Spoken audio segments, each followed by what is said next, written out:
প্রথমে আমি কেটে রাখা বক্রমটি গলাপট্টির সাথে জোড়া লাগিয়ে দেব।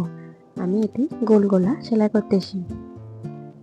গলাপট্টিটি উল্টিয়ে আমি এভাবে টেনে টেনে সেলাই করে নেব এবং সেলাই করার পর আমি বাড়তি অংশগুলো কেটে ফেলে দেব।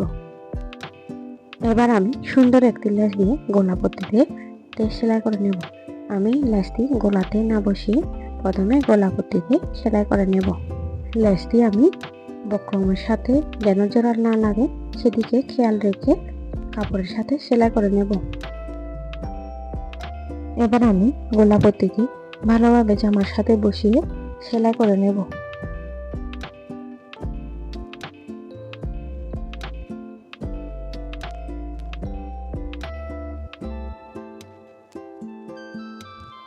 এরপর আমি গলাপট্টিটি উল্টিয়ে সেলাই করে নেব।